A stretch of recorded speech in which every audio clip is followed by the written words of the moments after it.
Hi, everybody. It's Cassie Olberg in Selinsgrove, Pennsylvania. And now that Thanksgiving's over, we've moved on to Christmas. I donned my Christmas hat. One, because honestly, my hair was a mess. But two, because we are going to be doing some powdered Christmas cheer today.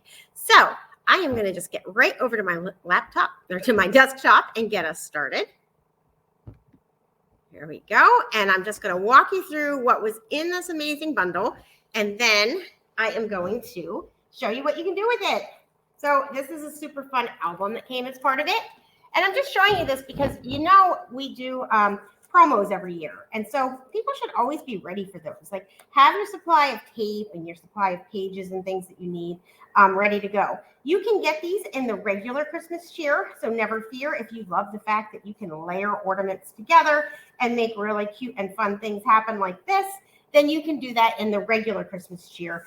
But I am going to show you what you can do with this because I had quite a few people earn this promo this time. And I wanted to show them that they could do other things other than Christmas with it because I did all of my Christmas and Christmas cheer from last year. And I really liked this for other things. So let me just show you these papers and show you what you can do. This happens a lot of times with baby collections too. People look at it and they're like, oh, that's so pretty, but I don't need baby. But look at this. This piece of paper you could use for anything, right? This one, obviously, this is more Christmas. But if you flip it over, anything. This has little Christmas decorations on it. When you flip it over, anything. Cute little trees. So this could be for camping or for in the woods. This is just winter, so it doesn't have to be Christmas either. This I'm actually going to use in my non-Christmas pages. So you might think Christmas when you see the little candy canes, but we are going to use both sides of this for something other than Christmas. And again, this could be anything, and this can be winter.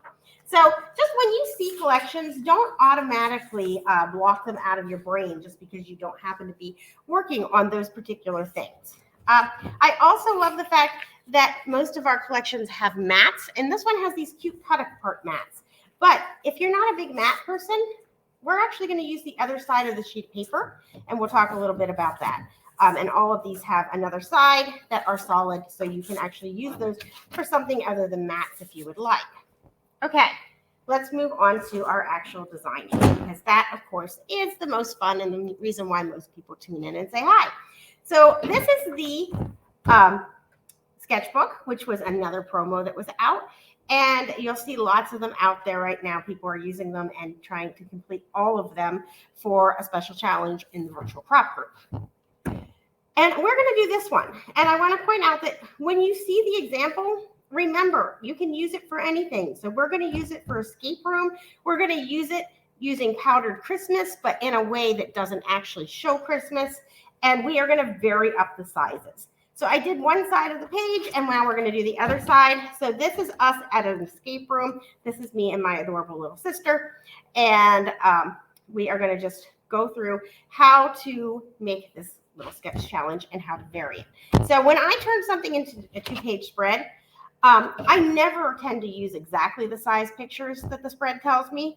And then I go ahead and I just stretch it out across. So we're going to do another page just like this and continue it on. So super simple way to turn it into a double page spread. So what I did was I built right onto this. I could have also built onto pages. Oftentimes I build onto Fast to Fab pages, but I did not find a collection that really worked with what I was doing that had Fast to Fab pages. So that was okay. I sometimes build right onto paper too. And then we're going to go ahead and we're going to do these cuts. And the fun thing is we're going to go over how to do some of these types of things because I've seen people really struggle with the decorative trimmer. And it's a lot of fun if you know how to use it.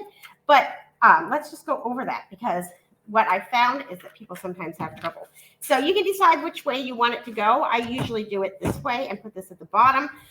Sometimes you can go this way, but you can do it however it's comfortable for you. And then we're going to do the cuts. So when I started working with this collection, I took the back of this sheet of paper and I cut this, and I was thinking this was the only thing I was going to need this matte sheet for. And then I realized that I really liked the color. So if you look at this, I switched over to the lipstick pink, which was part of a paper buffet that was out. And I point that out because we come out with a cardstock or paper buffet at least once every 4 months. And so you want to make sure you keep an eye out for that, because whatever those colors are, they tend to go really nicely with the next things that come out. So you always want to be on top of that. That way you're not trying to track things down later. Okay, so now let's just make our cuts. So super simple. Let's start with this one. And if I were continuing this on my own, I would go here, but I want to show you how to make the cuts. So I'm going to go ahead and cut the other side of my piece of paper just for teaching purposes. So for this particular one, I'm just going to bring it up, and you're going to want to, if you look carefully, you can see that this is not a 12-inch here. This is a 12.5 inch. So there's an extra 1/4 of an inch square at the bottom and an extra 1/4 of an inch square at the top. And that can sometimes throw people off because they want to just start it right up at the top. And that doesn't always work for everything that you want to do, and it doesn't always give you the look that you want. So the first thing we're going to do is we're going to center it between there. So we just want one square up to the top and one square to the bottom. And I didn't really do a whole lot of measuring here because it's negligible. I'm just cutting it so that I get that wave that I want. So we're going to just bring that down. And now I'm going to move this over 1 inch. So see, this starts at 2. So that can be kind of confusing for people too. So you just want to move 1 inch over, which happens to be to the 3. And we're just going to bring these tips and we're going to put them right up against the 3 on either side, and then put this back down, and we're going to cut. Now, I've had people say to me, oh my gosh, my blade came off. And that's because at the end of these, there's this little edge where you can pop your blade on and off so that when you're ready to change it, you can. And I just wanted to show you guys that because I've had people say that to me a lot. And I want to make sure that you know that that's why that happens. It's supposed to happen so that you can change your blade.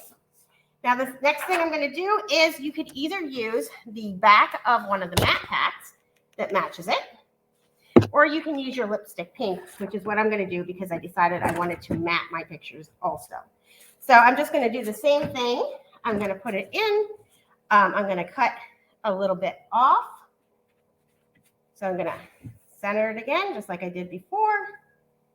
It doesn't really matter how far I cut because I'm not using that piece. I can just put it aside. I can either throw it out or put it aside for something for later. And then I can slide this over. And now I want it to be a little bit bigger. Now, when I matte things, I usually do 1/4 of an inch larger because it just gives you that nice 1/8 of an inch all the way around. So that's what I'm doing here. I'm doing 3 1/4 inches. So I'm just going these 2 little dashes past the 3, and I'm going to cut. And then that gives it to me perfectly centered, and it will line up perfectly with this last piece that I cut. And now I can just tape those together. So super simple, super fun.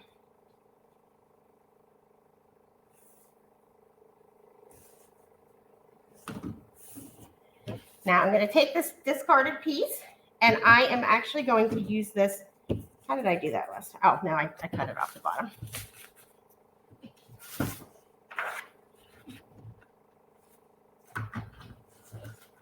Sometimes I forget how I did something once I start building. Okay, so I'm going to cut this 1.5 inches here. And now that's nice and straight.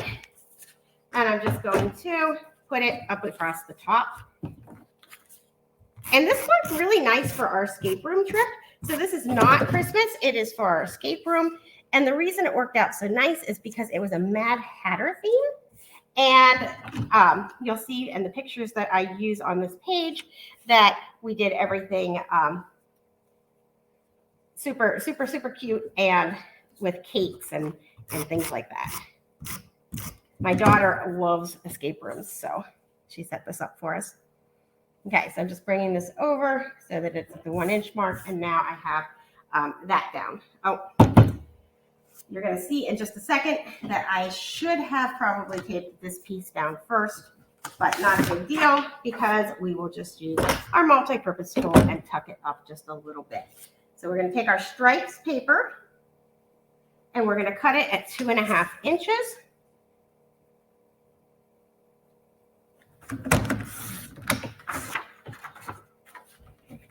And then I'm just going to take and add some tape on here.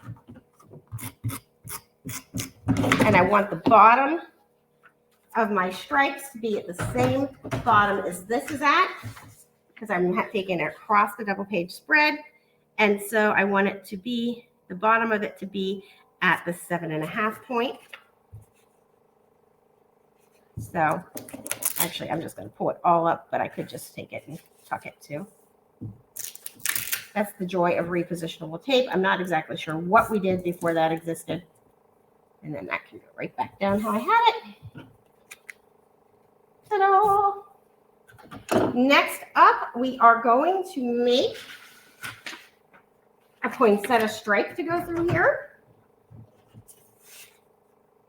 Hi, Gina. Thanks for being here. And we're just going to take our lipstick paper. And remember that this tray just makes it so that we measure it over to the right distance. And then this magnet locks it down, and then that pushes out of the way, and now it's just kind of hanging there. Now, when you do this punch, if you notice, there is this skinny, skinny strip going across the bottom. I did not purposely cut that. I used that from this. So I find that if I go up, if I go in an upright, then I don't tend to pull that as much. Of course, as soon as I say that, I pull it a little bit. And then I can end up with this extra little strip that I can use at the very bottom of my page. And it's just a fun, I would never save that, but it is a fun way to use it if you do end up having extra of it. Now it'd be super helpful if I actually took the poinsettias that I want. So we're going to measure those over to 3/4 of an inch. So wonderful thing about our trimmer is top to bottom, we can make sure that it's over the same amount all the way up and all the way down, and end up with a perfectly straight poinsettia. And then let's look and see where exactly I taped that down at 8 3/4. So I'm going to add tape using my beautiful silicone mat. And that makes it easy peasy to come over here and do the exact same thing. And just go completely across. And now all I have to do is add a 1-inch strip across the bottom. Then I'm going to show you the Cassie lazy way to trim photos whenever I don't feel like getting extra trimmers and things out. So this is just going to go across the bottom.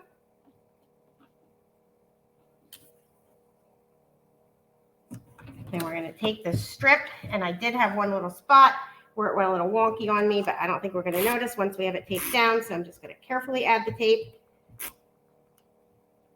And I could cut myself a little tiny 1/8 of an inch, but I really like using up these extra little scraps. And we're going to put this down and measure across the 1/4 of an inch up. Oh, it's going to break on me right there, but not a big deal.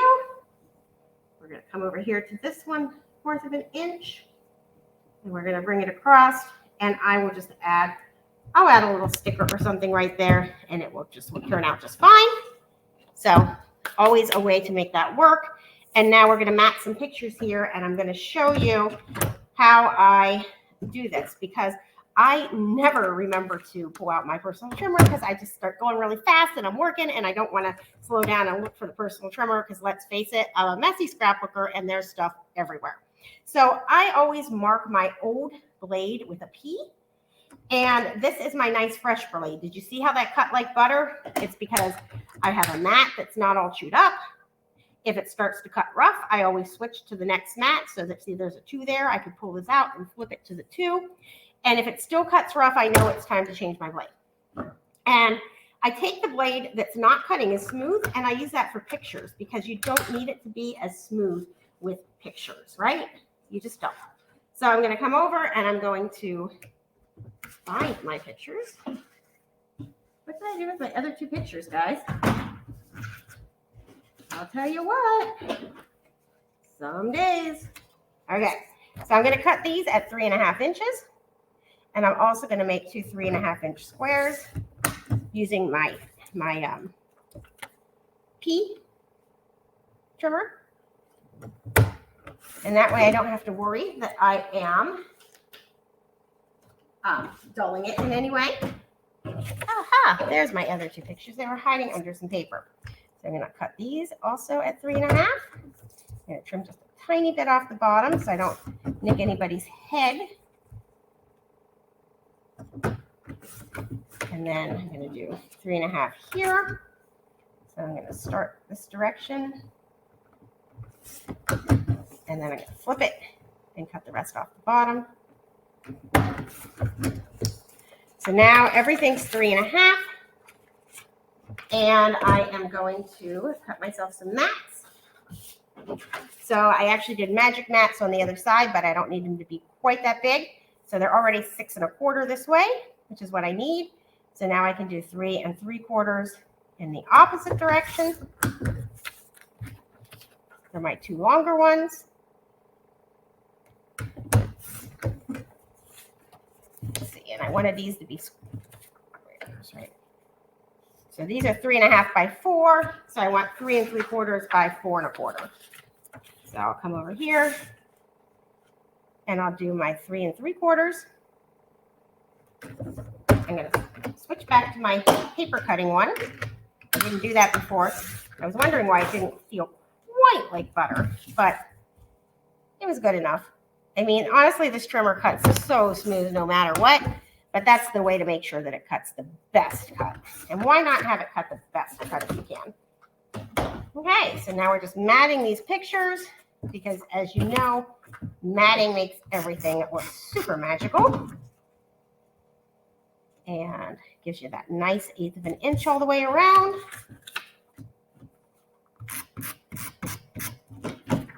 You know, I did not used to measure my pictures as I cut them. I just kind of cut them and put them into the album until I started matting more. And now it's like, it's nice for it to be a nice uniform size so that you know exactly how big to make the mat. Isn't it wonderful how our scrapbooking evolves over time and we learn new techniques and we do more things? So there we go. And now we have the Mad Hatter pictures. Put on these ones. We had some yummy food before. Oh, look at that. I covered up the stripe mostly anyway. So yay me. I don't even have to worry that it was a little ripped in that one spot. Love that. Isn't it wonderful how things work out so nicely with scrapbooking? Move this one over just a little bit.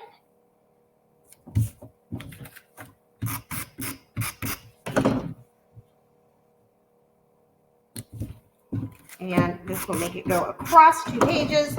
It uses the powdered Christmas as something other than Christmas. All kinds of fun little tips in there. I like to give fun little tips and tricks while I'm teaching. And we have our double page spread. So I hope that you found that super fun. And I hope that you have a wonderful day. Thank you so much for joining me. And I will see you all soon. Thanks, guys.